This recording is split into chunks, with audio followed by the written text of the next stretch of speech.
1, 2, 3, 4, 5. I was 15 when it happened. It was a Friday night in late September, just starting to get cold where I lived. My parents went out to dinner with some family friends, and they said they would not be home until late. I had the house to myself. I invited over my neighbor and best friend Chris. He was the same age as me and lived across the street. We usually hung out in my basement and played games or watched movies. But that night we got bored. At some point, he brought up playing hide and seek. It sounded dumb at first, but we had done it before with a group and it had been fun. The house was small, but it had a lot of places to hide, especially in the dark. We turned off most of the lights to make it scarier. The only light on was in the kitchen. The rules were simple. No going outside, no going into the attic or the crawl space. Basement, bedrooms, closets, and under furniture were all fair game. Chris wanted to hide first, so I covered my eyes in the living room and counted to 50.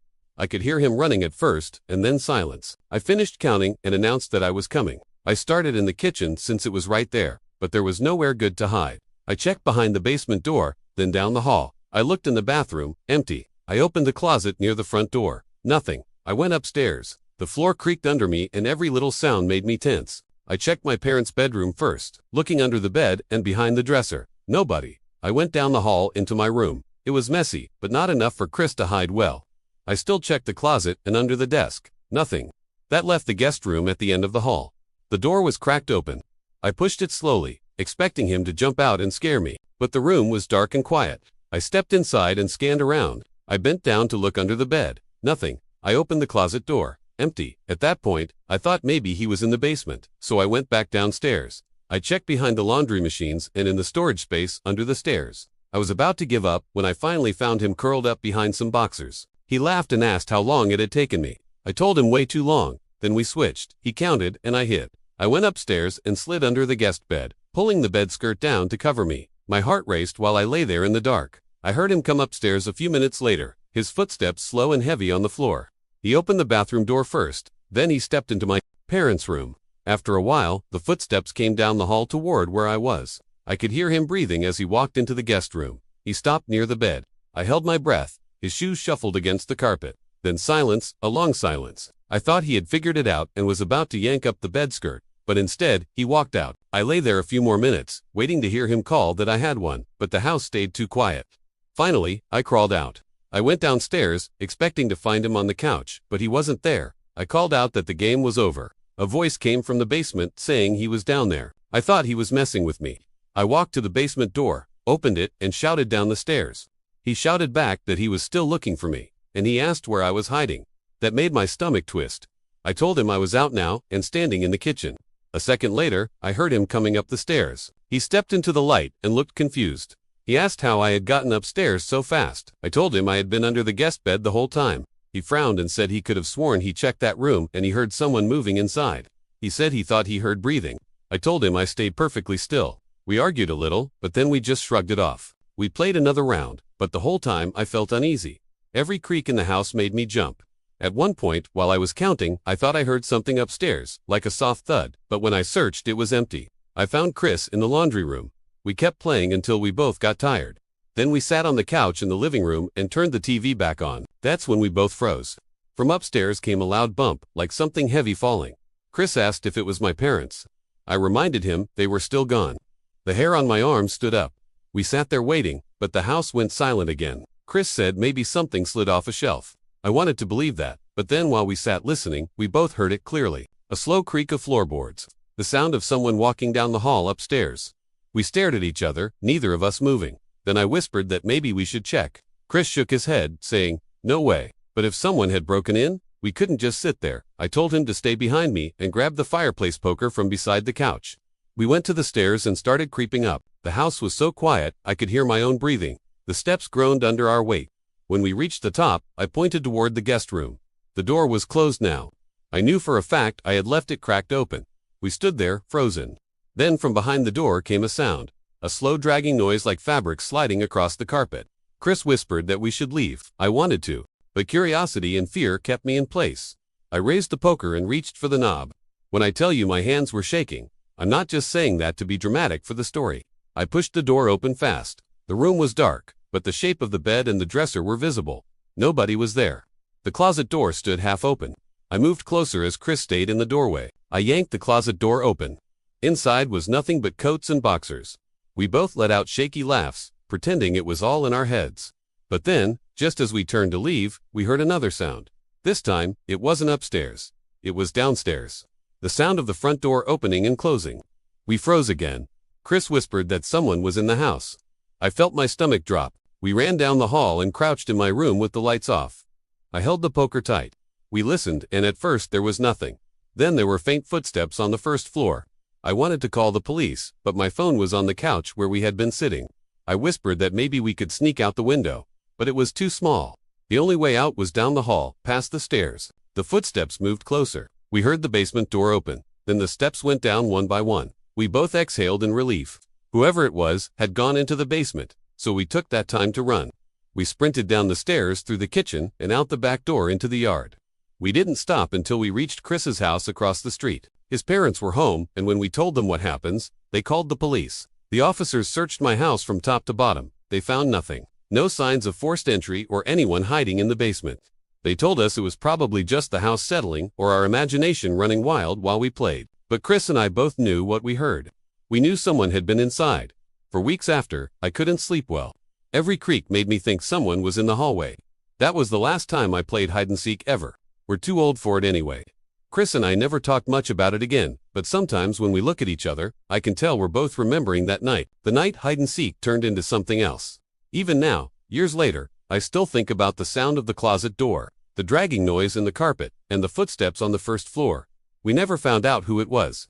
Maybe a burglar who realized we were still home. Maybe someone who slipped out when we ran. All I know is that playing hide-and-seek that night showed us just how scary it is to realize you are alone in your own house. Music. I grew up in a neighborhood that backed right up against a stretch of woods. The houses lined one side of the street, and behind them was nothing but trees for miles. When I was younger, a group of us kids from the street used to play together almost every weekend. In the summer, we stayed out late into the night, sometimes until our parents yelled for us to come home. One of our favorite games was hide and seek. We usually played in the backyards and into the edge of the woods. It was fun during the day, but at night it was different. The trees swallowed up the light and everything looked the same no matter where you were. That was what made it scary, and that was what made it fun. The last time I ever played hide and seek in those woods was when I was 14. It was August, hot and humid, even at night. There were 5 of us, me, my friend Tyler, his little brother Matt, and 2 kids from down the street, Jason and Eric. We all decided to play outside because it felt cooler than sitting in someone's basement. The rule was simple. You could hide anywhere in the backyards or in the woods, but you had to stay close enough to hear when the seeker called the round over. Jason volunteered to be at first. The rest of us ran off. I went into the woods with Tyler. We split up once we passed the first row of trees. I crouched behind a fallen log, my heart beating hard, even though it was just a game. I could hear Jason shouting numbers back in the yard, his voice echoing through the night. When he finished, everything went quiet. Crickets buzzed around me, and the leaves rustled in the wind. I stayed low and still. After a while, I heard footsteps in the leaves. They were moving between the trees. I thought it was Jason. I held my breath and waited for him to pass. The footsteps stopped not far from me. Whoever it was stood there. I waited for them to call out or move again, but they didn't. I felt my skin prickle. I almost whispered to ask who it was, but then I remembered the rules. If I gave myself away, I would lose, so I stayed still. Finally, the steps started again. They crunched through the leaves, moving deeper into the woods. I listened until I couldn't hear them anymore. I peeked over the log, but it was too dark to see far. The moonlight only lit up the tops of the trees. I stayed hidden a few more minutes before I got tired of waiting. I crawled out and started creeping back toward the yards. As I walked, I heard Jason calling that the round was over and everyone should come out. I hurried back and found the others already in the yard. Jason had found Tyler and Eric, but not me or Matt. Matt came running out of the woods a minute later, covered in dirt. He laughed and said nobody would have found him. I told them that I had been behind the log and almost got caught when Jason walked right past me, but Jason looked confused. He said he never went that far into the woods. He said he only circled near the first trees and then found Tyler crouched by a fence. I squinted my eyes in confusion and then asked who it was that walked by me, but everyone just shrugged. We brushed it off and kept playing. The next round, I was seeker. I counted loud against a tree while the others scattered. When I finished, I searched the yards first. I found Eric hiding behind a shed and Tyler in the bushes. Then I went into the woods to look for Jason and Matt. The woods were quiet except for the bugs. My flashlight beam swung through the trees. I listened carefully, trying to catch movement. After a while, I spotted Matt crouched near a tree trunk. I shouted that I had him and he ran back laughing. That left Jason. I searched deeper, calling out that I was coming. That was when I heard it again. The footsteps. The slow, heavy footsteps moving in the dark. They came from just ahead of me. I shined the flashlight that way, but the trees were thick. I walked slowly, trying not to make noise. The footsteps stopped. I waited. Now admittedly, I was getting a little nervous. Then I heard Jason call from behind me that the round was over. I spun around. He was already walking back to the yard. Confused, I asked if he had just been ahead of me. He said no, he had been hiding closer to the house the whole time. I felt my stomach twist. Twice now I had heard someone moving through the woods who wasn't one of us. I told myself it was probably an animal, but the steps had sounded human. Too heavy to be a raccoon or a fox, even a deer. We played a few more rounds. Every time I hid, I couldn't shake the feeling that someone else was out there. I kept hearing faint noises in the trees, branches snapping, leaves crunching. At one point, I even thought I saw a shadow move between the trees, but when I aimed my flashlight, it was gone. The others didn't notice anything. They just kept laughing and running. I tried to act normal, but I couldn't shake the nervous pit in my stomach. The last round of the night, Jason wanted to hide in the woods again. We all split up like before. I didn't want to go too far, so I stayed near the edge. I crouched low in the tall grass. I could see the faint glow of the porch lights through the trees. I heard Jason's faint voice in the distance counting.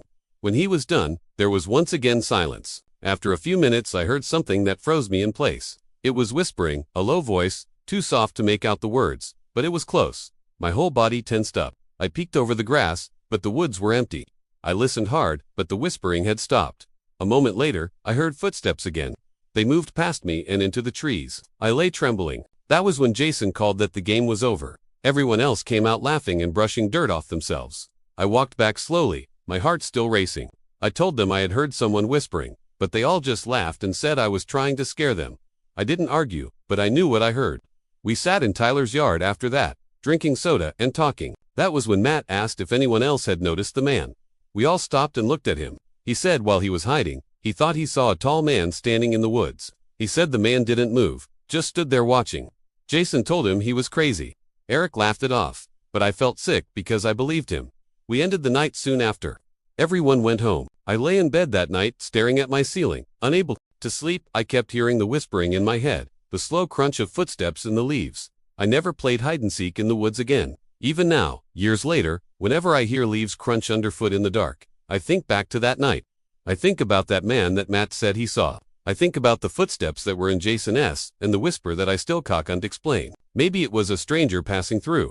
Maybe it was someone who lived out there. All I know is that when you hide in the dark woods, you never really know who else is hiding with you.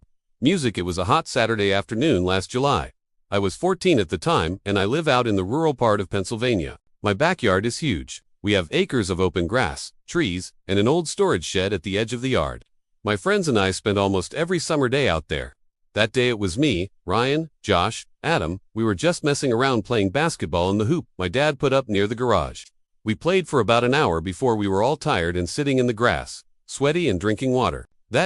When we saw a kid we didn't recognize who came walking up from the dirt road that runs past my house. He looked about 16, older than us, taller, too. He had black hair that was kind of messy and wore a gray shirt and jeans, even though it was hot out. We all stopped talking when we noticed him. He walked right up like he already knew us. He asked if we wanted to even the teams out and make it 3-3. None of us answered right away. Finally, Adam asked who he was. The kid said his name was Keith. He said he lived just up the road and was just walking through the woods when he saw us. We all kind of looked at each other. I've lived here my whole life and never saw this kid once. Neither had my friends, but he acted normal enough. I guess Ben asked him if he wanted to play basketball. Keith shook his head and suggested we play manhunt instead. He said my yard was perfect for it since there were so many spots to hide. In the moment, I don't think any of us gave that comment a second thought. But in hindsight, that should have been a red flag. How would this kid know anything about my property? We all agreed to play. It sounded more fun than standing around in the heat. We split into 2 teams. Keith immediately volunteered to be on the hunting team first. He said he loved being the seeker. So, it was Keith, Adam, and Josh hunting and me, Ryan, and Ben hiding. Adam kicked a soccer ball to signal the start. We ran off into the yard while the hunters covered their eyes and counted. Ryan took off toward the tree and Ben sprinted for the side of the garage. I didn't want to hide in the woods yet, so I went into the storage shed. It always smells like gasoline and old wood in there. I found a pile of folded tarps in the corner, so I climbed under one and lay still. I stayed under there for at least 10 minutes, but it felt like forever. Nobody came. I started thinking maybe the hunters had given up, but then the shed door creaked open. The tarp ripped off me in one quick motion. I guess it was an obvious spot. I looked up to Adam's smiling face. We both walked back to the patio. A few minutes later, Ben showed up. He'd been caught too. Eventually, Adam and Josh walked back. We all stood around drinking water, but Keith wasn't there. At first, nobody said anything. Then, Josh asked where Keith went. None of us knew. We waited another 10 minutes, thinking he'd come walking back any second, but he never did. Adam finally shrugged and said maybe he was just some weird kid and left. The rest of us agreed, even though it felt strange that he would just disappear without saying anything. When the others left around sunset, I went inside. That's when I noticed something odd near my bedroom window. On the grass was this piece of rope. It was weathered and dirty, like it had been outside for months. But I know it hadn't been there earlier. I picked it up and tossed it aside, but it stuck in my head. The first thought I had was Keith. I told myself I was overthinking, but later that evening, I couldn't stop wondering if he'd gone inside the house while we were distracted. My dad usually leaves one of the side doors unlocked during the day. I went room by room, checking closets and under beds. Nothing. That night, I got ready for bed around 11 o'clock. I laid there for maybe an hour, scrolling on my phone when I heard something. Soft footsteps outside my door. I froze. My dad sometimes gets up at night to use the bathroom, but he always coughs or clears his throat. This was quiet, too quiet. I called out for my dad. No answer. I sat up with my pulse racing. The footsteps stopped right outside my door. I finally got up and locked it. I stood there staring at the handle, waiting. After about 30 seconds, I heard the front door shut. The sound carried through the whole house. I didn't waste a second.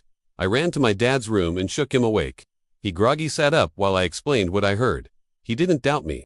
He grabbed the shotgun from under his bed and told me to stay close. We searched the whole house together. Every closet, the basement, the garage. He even went outside and walked the property with a flashlight, but he didn't find anything. We locked every door and window after that. The next day, I told my friends and they all laughed it off, saying Keith was probably just some weirdo passing through. But Ryan admitted he thought Keith was strange too. He said Keith barely talked during the game. He just stared at people. That night, I couldn't sleep. Around 2 o'clock in the morning, a scratching sound woke me up. It was coming from my bedroom window. I froze, staring at the blinds.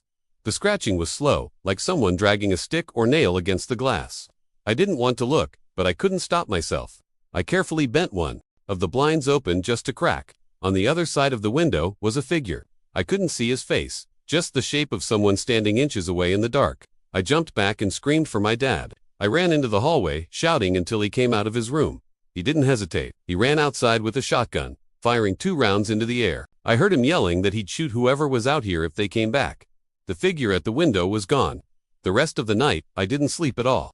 I sat in the living room with the lights on while my dad stayed up, too. The next morning, he told me he thought Keith had been the one messing with us. He said if that kid showed up again, he'd shoot him. I know he wasn't fully serious, but that's just how my dad is. He said that kid isn't welcome anywhere near our house ever again. As far as I know, Keith never came back. But sometimes, when I'm outside at night, I think about that rope by my window. And I wonder what he was planning to do if I hadn't woken up when I did.